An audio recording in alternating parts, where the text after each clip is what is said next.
Welcome to Uncut with Lucia, and thank you for joining us. Today, we are speaking with Kelly Anne Manuel. Kelly has a bachelor's degree in communication and is an author. Kelly published 31 children's books in a short period of time. That's so amazing. Congratulations, Kelly. And her series of books, the Essentials series, the Rainbows End series, the Classics, and My Name Is series are out now. So, Kelly, welcome to Uncut with me, Lucia. Hi, Lucia. I just love being with you. I wish the interview would go all day long, but I know we only have a brief amount of time. Thank you, likewise, Kelly. I'm so happy to have you here today. And you have published an impressive 31 books in succession. So, can you share with us what inspired you to write this extensive collection of books? Absolutely. It's a little over a year ago that the books came. They came as poems, and I had to. They came at a time where I had done a lot of inner work and a lot of outer work for my life, and I obtained a quiet balance between interior and exterior. When I did that, the poems came. They're all poems. They're all nursery rhymes. These are modern day nursery rhymes, all 31.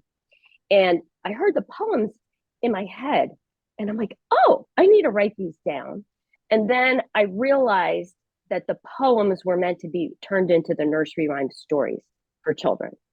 And when I realized that, it was very, very fast that I realized that. And then I wrote and I wrote and I wrote. And then I converted the poetry into the story formats, into the nursery rhymes. And then I found the art on iStock. And I always give gratitude to the artists who put their work on iStock. And then I created the majority of the books with illustrations, everything in 14 days. Then I'm like, I got to get these published. Here's the thing, they came for a reason, and they came so that they could be in the hands of children everywhere globally. And they came fast because they're needed right now. This is universal timing. This is in a way cosmic timing. I was lucky enough to have done the work that I could hear the poetry. I was lucky enough to have done the work that I could write the books, even without having a computer. I was lucky enough to train myself on all the software I needed. I was lucky enough to find a way to self-publish. Everything happened so organically that it was meant to happen now. And then I turned in all the materials in July. And by the end of September, 31 books were published. That's incredible. You did it all by yourself. I sure did. I do want to give some compliment to my son's fiance. She graduated with a degree in English and screenplay writing. And at the way end of the process, when I'd already submitted everything for publication, there was one final proofing stage. And see, I hadn't told my family about the book. I did all of this in quiet and in private. Then when I revealed to the family that I wrote the books, then I said to my son's fiance, would she do a final editing? Her name is Rachel Reed, and she did. So at the way end, I was blessed to have her come in for that final proofing. And boy, was that helpful, because when you're doing 31 books, 31 book synopsises, the hardest part of the book was the synopsis on the back of the book. I had to write 31 of those. They're four paragraphs typically per book to explain to a purchaser why the book is important, what the book can do. So she was kind enough, because after you've written all that and you've read it yourself so many times, you can't see your own mistakes. So she came in that last minute and helped do that final proofing. God bless her. I say thank you to her all the time. She kind of swooped in, and there, but really, I would say all the rest I did by myself. Yeah. It's amazing. It's a Yeah. big accomplishment. Thank And you. yes, It's big. It's not easy. And also, I remember you mentioned you decided to purchase a computer instead of a new TV and started writing. Yeah. Yeah, that's right. That's right. Yeah, my TV went out and bought one, and 10 times I attempted to get it delivered to my house. 10 times. And the delivery kept falling through. And then I had this thought, wait a minute. I'm writing these books. Maybe I need a computer. And actually, that was pretty early on that I was really just in the kind of early stages of the books. And so then I'm like, I didn't even know how wonderful like the modern computers are. So I got a Mac. I'm like, oh my gosh, this world is great. I got the computer. And guess what? Once all that got done, the TV started working again. Wow. It meant The one that I had, the one that I owned. Yeah. And also you can see some shows and many things on your computer. Nowadays we don't need TV as before. True. But I find it ironic that it started working afterwards. Mm-hmm. That's unbelievable. And Kelly, was becoming a writer always a dream of yours? That's what is so ironic. No, No. that's why I call myself an uncommon author. And that's why I tell anybody, follow the instinct when it hits. I wasn't a writer. I wasn't setting out to do anything of this nature. It just unfolded in a very organic way. And I paid attention and I answered the call when I heard it. And even though I didn't understand it or parts and pieces of it, I had some sort of faith and trust in the process. And I went for it. And I started writing like in March of 2022. March of 20, so not like a year ago. The books are like a year old right now from the inception of them. Mm-hmm. And they're not a year old in publishing until August and September. But no, I didn't set out to do this. That's why I say to people, just do what's on your heart. And it doesn't have to be something that you've thought about for like, or went to school for. Something may come up and you think, oh, maybe I need a leap of faith here. And obviously vet it. Don't just jump into something without doing your homework, but also have a little faith and trust in your creative process. And who knows what's there?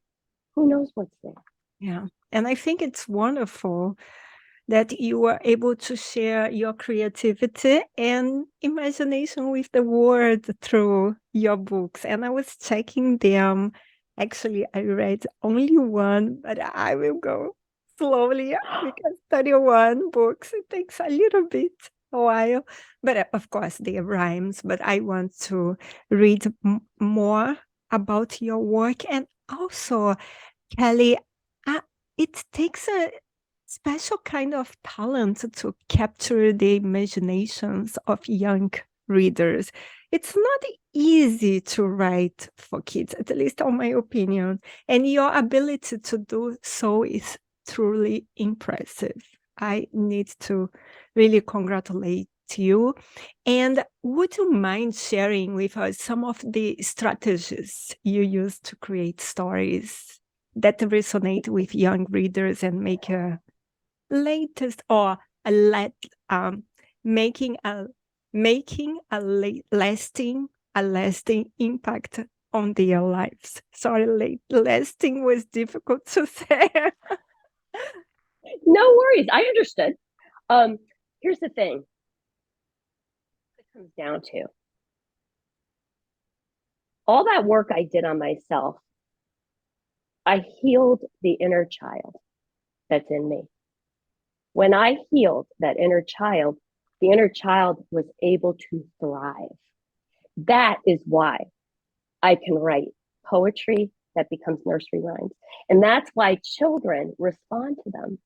I mean, children will read it and they want to hear it over and over because it's almost as if a child is speaking to them, because it is my inner child who's speaking to them.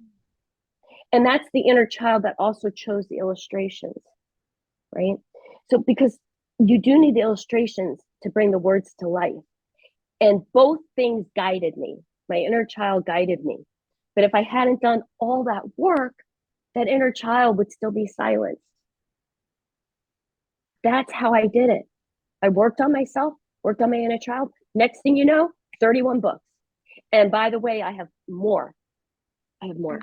So I think that's the best way I could describe it. And anyone who's wanting to work with children or do art for children or things of this nature, my advice would be the best thing you can do is really connect to your own inner child and create from that space, not the adult space. The children I don't feel children would respond so well to the adult Kelly.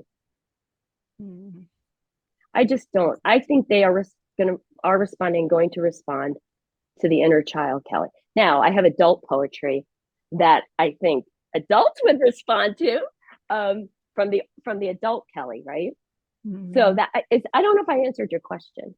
No, you answered my question. Yes, of course. And also, I'm curious to know what motivates you to keep writing, and what do you hope your readers take away from your books? I mean, parents and kids, because, and caretakers, and sorry, not caretakers, but teachers. Caregivers. Yeah. And anyone who's, yeah, I use the word caregiver a lot in my synopsises, right? Because the caregiver is anyone who's interacting with that child, whether parent, grandparent, teacher, librarian, babysitter, any of these folks, right? So I use caregiver a lot. And, my hope is that the nursery rhymes that I've written become a layer of support for children. Whether it's supporting them in something as simple as playing with blocks. I have a book called The Blocks Building, to something as serious as grief and loss. And when my books are experiential, they're all about experiences. Some are broad experiences and some are more narrow experiences.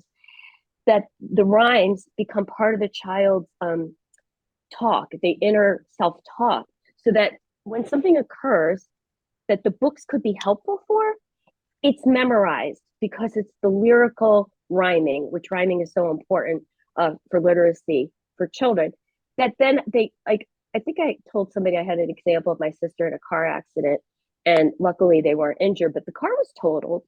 And she thought of one of my stories called The Lost Total. And The Lost Total, my sister, who's my age, recited the poem to herself, the book to herself, in the moment of the car accident. Well, this is what I'm talking about. Is my goal is that the words are actually layers of support that become positive mantras, positive self-talk, and a positive way of looking at the world, whether the experience is delightful or the experience is difficult. Actually, Kelly, many of your books feature diverse characters and storylines that promote inclusivity and acceptance. So can you discuss with us why it's important for children's literature to showcase diversity and representation, and how your book contributes to this effort? Absolutely. So a child grows up in an environment. Literature opens a window to other worlds. So if the child is reading or being read literature that opens windows to other worlds, it will affect how they view the world. So I believe if there's messages of positive reinforcement, one of my stories is called The Inclusive All. I flipped the idea of an all-inclusive resort, and it's the inclusive all instead of all-inclusive. And oh my gosh, that's a beautiful book. And it's about a place in a distant space where everything organically interacts. That's if I can give that message to a child, maybe it could affect how they see the world. And wouldn't that be wonderful? That's my hope and my prayer. And that's just one story, but all of the you will find a common theme um, of optimism, resilience, like you said, inclusivity, Inclusivity. coping mechanisms. They're all there. The layers that the books provide are multiple. They're multiple. But after entertainment, which is my first and foremost goal, entertainment, if some little nuggets of things about inclusivity, fairness, how to battle a day where you feel like you've been treated unfairly, things, all of those kind of things in 31 books, that's exactly what the books take on. They take on everything in 31 stories, from going to sleep to waking up to, like I said, playing with blocks to walking a pet. And it's amazing how much ground I cover in the 31 stories. But there's definitely themes like inclusivity that you're going to find throughout. And these series are 4 series of books. Is that correct? That's correct. There's the essentials, the classics, the My Name Is, and I'm forgetting my series, Rainbow's End. I get so enthralled. Yeah. So they're all different. There's different quantities of books in each category. And I wrote the books and then realized that they were meant to be in categories. I didn't sit down and say, oh, I want some essentials. And I wrote the books and I'm like, oh, that needs to go in a category. Why don't I call that the essentials? Because I feel like those are essential. And then those feel like classics. I'm going to put those in the classics. And then, of course, the books that started with My Name Is and The Rainbow's End, they fell very easily into those 2 categories. So I've got more stories that will go into each category. But right now, those are the 4 categories. Mm-hmm. And can you tell us a little bit about My Name Is, please? Absolutely. My Name is about the development of self for a child. It's about positive discourse between whoever the character is. So, like, My Name Is Light. It's between the child and light. And there's a conversation. And it's a healthy back and forth, polite discussion about inside and outside. What something looks on the inside, what something looks like on the outside. And it gives the child a roadmap or a healthy model of how to discuss differences in opinion at the end of the day, while at the same time letting the child establish identity and self and how to maneuver that when they get out in the world and have to be in social situations. So the My Name Is series, there's a lot going on in those. They're very simple and they're also very entertaining, but there is a lot going on as far as complete development of identity and self. This is important. Nowadays, this subject is something that is number one. I think we need to talk about it with our kids. And I have to tell you that your work as an author has had a significant impact on young readers. Looking back on your journey so far, what you've experienced as an author and what do you hope to achieve in the future with your writing? That means, are you going to keep writing for kids? Are you change the genre, or are you going to change to start writing for adults as well? I just want to know what is coming next for you. Absolutely. I have more books. I've mentioned recently in my interviewing that I did the 31 books, one for every day of the month.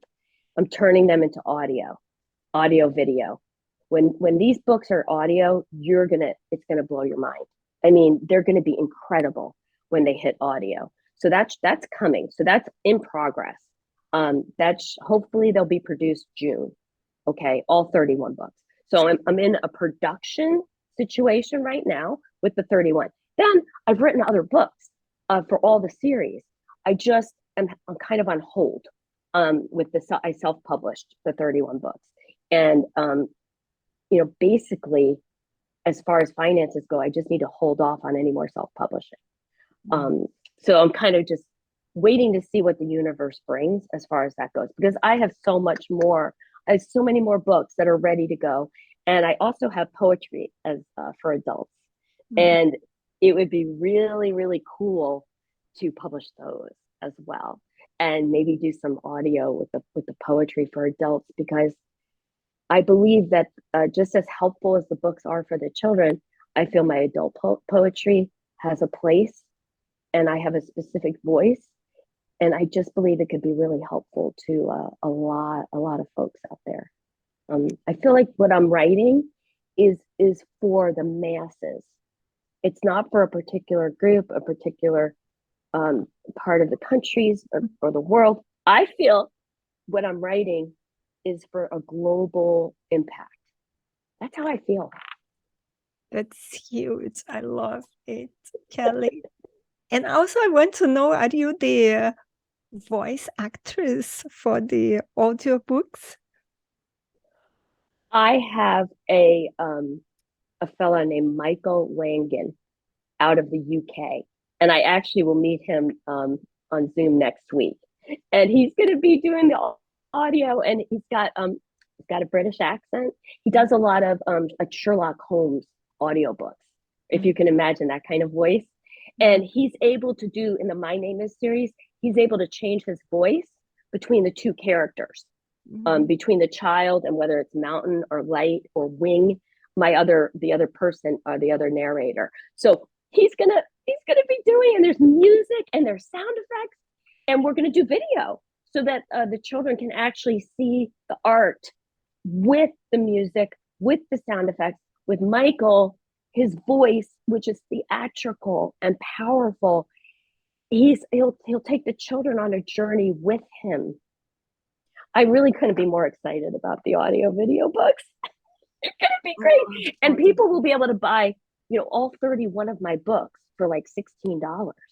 That's going to be the MSRP. So you'll be able to get all 31, and then you can do that, and then you can have them in the car, these kind of things.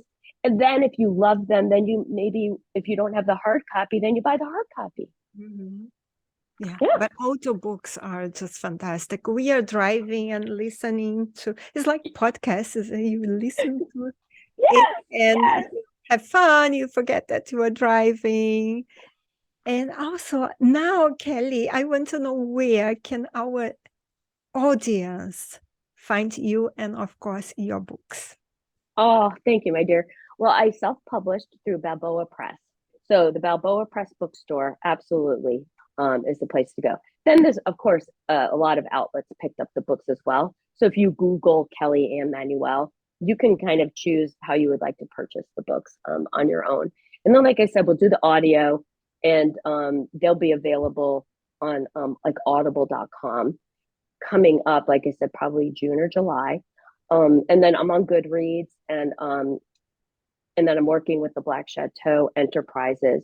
So anyone can also reach out to them as far as what I'm doing, who I am. And I'm going to be with them this weekend. I'm in Los Angeles for the book festival, and going to be with the Black Chateau, and I'm going to be signing my books. Hopefully people will come by and see me. And so I'm doing a lot of work to get my name out there, because I'm an uncommon author who just started out on this path. So I'm having to create an awareness of what I'm doing and who I am. You are a new author with 31 books, Kelly. It's a lot. Actually, sounds fantastic that you are going to LA to participate in this book fest. And it's been an absolute pleasure speaking with you today, Kelly. Really, I love you. I love talking with you. And we are so honored to have you as our cover star of the Relatable Voice magazine in May. So thank you for taking the time to share your insights and experience with us. And for our listeners, please access www.relatable-media.com, upload or download your magazine for free, and you see not only about Kelly's stories and books, but also other articles, travel, recipes, and more. And more. And more. So, Kelly, it was a pleasure. I hope you can come back and just keep doing what you're doing. That is great. Thank you. Thank you. Oh my gosh. I thank you for the time, for the podcast, for the magazine. It's an honor to spend time with you, and I hope to have lots more of it. Thank you.